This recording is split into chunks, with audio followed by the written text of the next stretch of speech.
चलिए स्टार्ट करते हैं क्वेश्चन नंबर 1B जो DRCS विंटर 2018 का क्वेश्चन नंबर 1 में आपको B मतलब कि 4 मार्क्स का क्वेश्चन है जिनमें आपको पूछा गया है रिटेनिंग वॉल के बारे में। और यहाँ आप देख सकते हो रिटेनिंग वॉल क्वेश्चन 1B में था, मतलब कि यहाँ पे आपको ऑप्शंस अवेलेबल नहीं है, तो रिटेनिंग वॉल किए बिना आपका काम होने वाला नहीं है। सो बी प्रिपेयर फॉर दैट, क्योंकि आपकी जो न्यू पेपर स्टाइल है वहाँ पे भी 47 मार्क्स का जो क्वेश्चन है उसमें जो लास्ट क्वेश्चन है वहाँ पे आपको कोई ऑप्शंस अवेलेबल नहीं है, तो इसी चीज़ को ध्यान में रखिएगा। अब चलो आगे बढ़ते हैं, क्या पूछा है यहाँ पे। A cantilever retaining wall design to retain the earth 3.1 metre high, मतलब कि जो रिटेनिंग वॉल है उनकी हाइट है 3.1 metre. Fix the dimension of retaining wall and carry out the all stability check and the unit weight of the soil is 17 kN per meter cube। आपको dimensions find करने हैं cantilever beam cantilever retaining wall के, और उसके साथ आपको properties दी गई है। 17 उनकी वेट है, सेल्फ वेट है, यूनिट वेट है। 35 आपको फ्रिक्शन एंगल दिया गया है, मतलब कि आपको यहाँ पे 1 माइनस साइन 5 1 प्लस साइन 5 वाला इक्वेशन यूज करना होगा। The bearing capacity of soil is 195 kN per metre square and the coefficient of friction is 0.46 is considered. M20 and Fe415 आपको यूज करना है। एंड यहाँ पे एक और चीज ऐड की हुई है, वो भी आप देख लीजिएगा। Carry out all the stability check, तो स्टेबिलिटी चेक भी 4 मार्क्स में आपको पूछ लिया गया है। सो 4 मार्क्स के लिए ये बहुत ही बड़ा हो जाएगा क्वेश्चन, बट कंपलसरी है। और क्वेश्चन 1C भी इनके रिलेटेड ही है, तो टोटल 11 मार्क्स आप काउंट कर सकते हैं। इस तरह से आप मैनेज करना अपना टाइम। चलिए स्टार्ट करते हैं, पहले स्टेप्स समझ लेते हैं, स्टेप्स क्या क्या हो सकते हैं। फर्स्ट स्टेप है अर्थ प्रेशर कोफिशिएंट, जो आपको फाइंड करना है। Total height of retaining wall, total height of retaining wall हम कैसे फाइंड करते थे, पहले तो जो 3.1 मीटर यहाँ पे दिया हुआ है प्लस जो मिनिमम डेप्थ रिक्वायर्ड है फाउंडेशन के लिए वो हम फाइंड करेंगे और उनको यहाँ पे ऐड कर देंगे। बेस विड्थ फाइंड करेंगे, टो विड्थ फाइंड करेंगे, thickness of the base slab find करेंगे और thickness of the steam at the base भी फाइंड करेंगे। और उसके बाद हिल जो पोर्शन है वहां पे, और लास्ट में आपको ये जो चीज है वो है आपके लिए न्यू जो स्टेबिलिटी चेक, जो विंटर 2019 के पेपर में आपको नहीं मिलती। अब स्टेप नंबर 1 से स्टार्ट करते हैं। कोएफिशिएंट ऑफ अर्थ प्रेशर आपको पता ही है, मैंने ऑलरेडी बता दिया। यहाँ पे अगर 30 डिग्री दिया है तो आप डायरेक्टली 0.3 और यहाँ पे 3 लिख सकते हो, बट 35 दिया है इसलिए आपको काउंट करके ही यहाँ पे वैल्यू पुट करनी होगी। यहाँ पे मेरी वैल्यू आ रही है 0.27 और 3.7।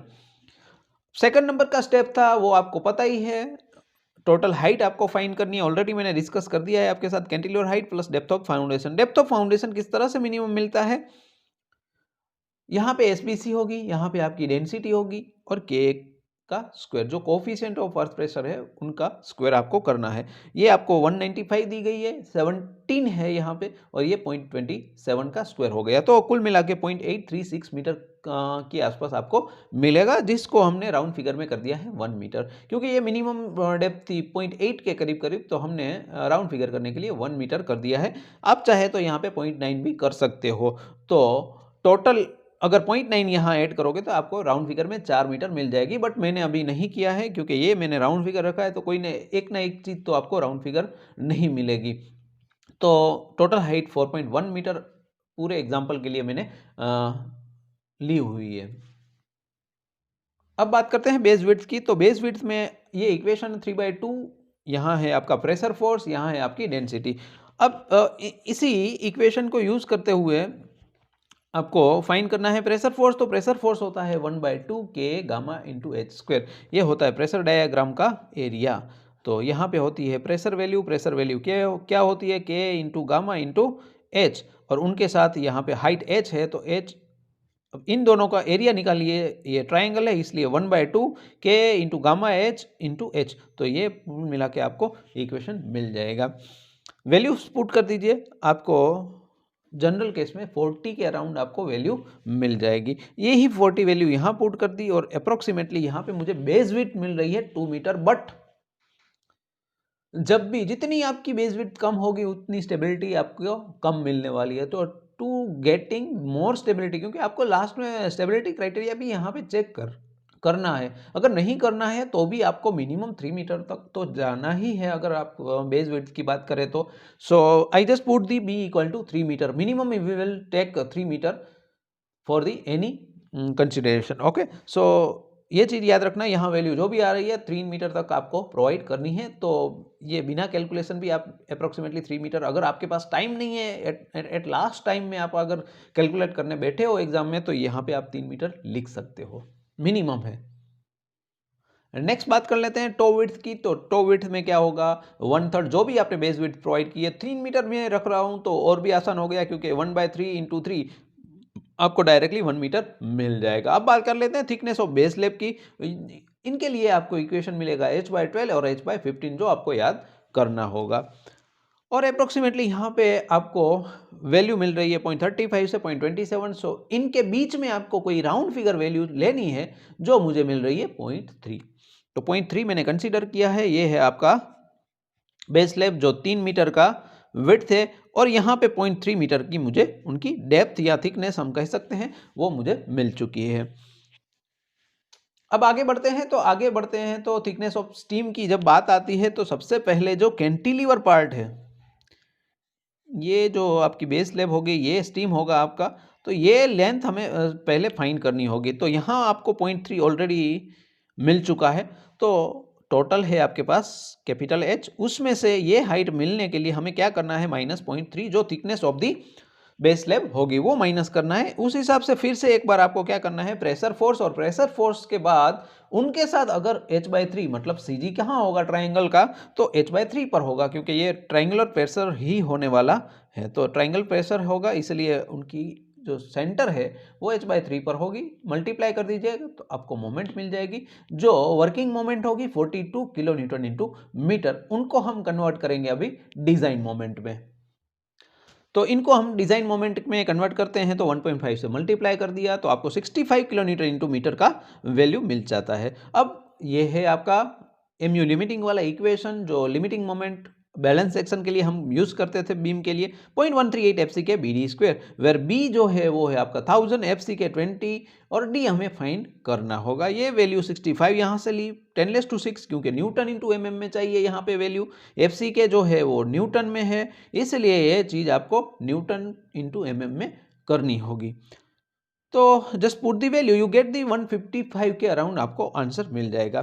तो हम क्या कर रहे हैं, 200 टोटल डेप्थ प्रोवाइड कर रहे हैं बेस में, और यहाँ पे तो मिनिमम जो टॉप में होती है वो होती है 200 mm। अब ओरिजिनल शेप आप समझ सकते हो, स्टीम का जनरल केस में ये था। अब ये मैंने निकाल दिया, क्यों निकाल दिया, क्योंकि स्टेबिलिटी चेक करना है। स्टेबिलिटी चेक करोगे तो आपको एक ही एरिया में आपको आंसर मिल जाएगा, otherwise you have to put this also. So आपका कैलकुलेशन थोड़ा बहुत कम हो जाए, इसलिए मैंने ये जो सेक्शन रखा है वो रेक्टेंगुलर रखा है। मिनिमम विड्थ जो है वो 155 थी, इसलिए मैं ये कर पा रहा हूँ, क्योंकि अगर यहाँ पे 250 के अराउंड अगर मिलती आपको, तो आपको ट्रेपेजोइडल ही करना पड़ता।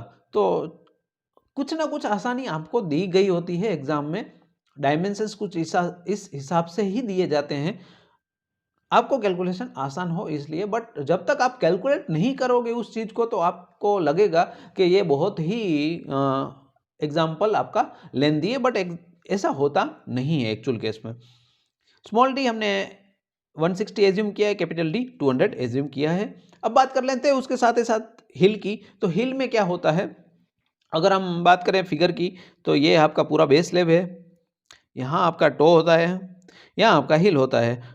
टो की विड्थ और स्टीम की विड्थ ये अगर हम निकाल दें तो हमें क्या मिल जाएगा, हिल की विड्थ मिल जाएगी। तो टो कितना था 1 मीटर, हिल अभी जो स्टीम है अभी हमने डिफाइन की 200 mm की, तो 0.2 यहाँ पे, तो टोटल आपको विड्थ ऑफ हिल मिल जाएगी, दैट इज 1.8 मीटर। तो 7 नंबर का स्टेप यहाँ पे होता है खत्म। जनरली 3 या 4 मार्क्स में 7th स्टेप तक ही आपको पूछते हैं, बट कई बार हो सकता है ऐसी चीज का कि आपको ये चीज भी 7 मार्क्स में 4 मार्क्स में ही पूछ ले, तो ये भी चीज ध्यान में रखिएगा। अब स्टेबिलिटी चेक के बारे में बात करते हैं। तो ये पूरा आपको ड्राइंग बनाना है, यहाँ पे आपको स्टीम मिल जाएगा। स्टीम का जो वेट होगा वो W1 हम रिप्रेजेंट करेंगे। ये आपका पूरा बेस स्लैब है जिनको वेट हम रिप्रेजेंट करेंगे W2 के साथ। ये आपका सीयर की है जो जिनका नाम हम W3 देंगे। और ये जो होगी यहाँ पे बैकफिल होगी आपकी यहाँ पे, तो वहाँ उनका नाम दिया है W4। अब बात करते हैं एक्टिव अर्थ प्रेशर के बारे में। एक्टिव अर्थ प्रेशर होगा 1/2K into gamma into H², जो आपको पता ही है 4.1 मीटर 40 किलो न्यूटन आपको वैल्यू मिल रही थी। ओवरटर्निंग मोमेंट H/3 से मल्टीप्लाई कर दीजिएगा, तो क्योंकि ये होगा आपका CG, force into perpendicular distance, moment मिल जाएगी आपको 55 के अराउंड। हमें ओवरटर्निंग जो मोमेंट है, जो क्योंकि ओवरटर्निंग क्यों बोलते हैं, क्योंकि वो हॉरिजॉन्टल है, यहाँ से वो फोर्स आपको अप्लाई हो रहा है, तो यहाँ से जो फोर्स अप्लाई होगा वो कहीं ना कहीं आपको इस तरफ आपको रोटेट करेगा, तो this is known as the overturning moment. तो 55 किलो न्यूटन इंटू मीटर आपको आंसर मिल जाएगा। अब बात कर लेते हैं वर्टिकल फोर्सेस के बारे में। तो मैंने बताया था फिगर में, आप देख सकते हो W1 W2 W3 W4 चार आपके पास फोर्सेस थे।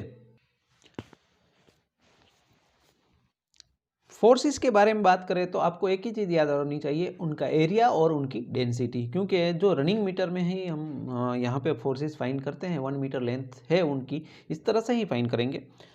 तो 3.8 आप देख सकते हो, W1 मतलब आपका स्टीम, जिसकी हाइट थी 3.8 मीटर, 0.2 मीटर उनकी विड्थ है, तो ये एरिया हो गया। और RCC की डेंसिटी 25। इसी तरह से अगर मैं बेस विड्थ की बात करूं, मतलब बेस स्लैब की बात करूं, तो उनकी विड्थ टोटल थी 3, थिकनेस 3.3 मल्टीप्लाई 25।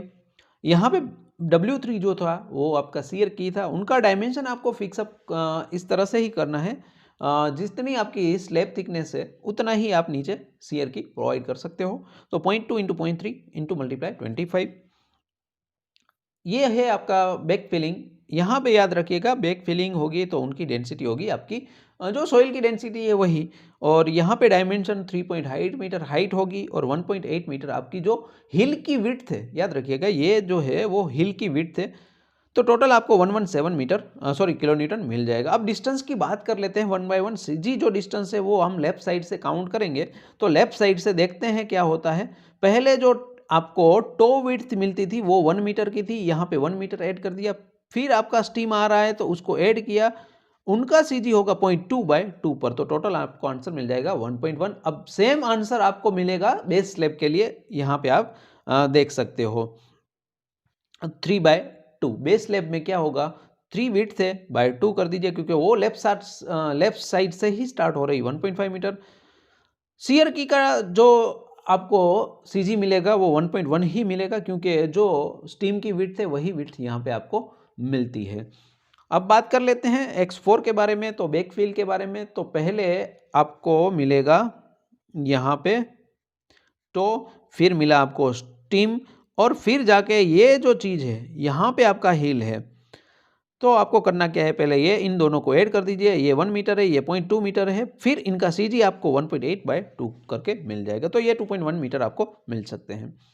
मल्टीप्लाई कर दिए 19 into 1.1, 22.5 into 1.5, 1.5 into 1.1, 117 into 2.1, that will be 245। और इन सब का समेशन करेंगे तो 302 किलो न्यूटन इंटू मीटर जो मोमेंट मिल जाएगी आपको, जो जिनको हम रेजिस्टिंग मोमेंट भी कह सकते हैं। और ये होगा आपका 160 किलो न्यूटन का सेल्फ लोड या वर्टिकल लोड भी इनको हम कह सकते हैं। तो ये दोनों बहुत इंपॉर्टेंट होते हैं आपकी स्टेबिलिटी के लिए।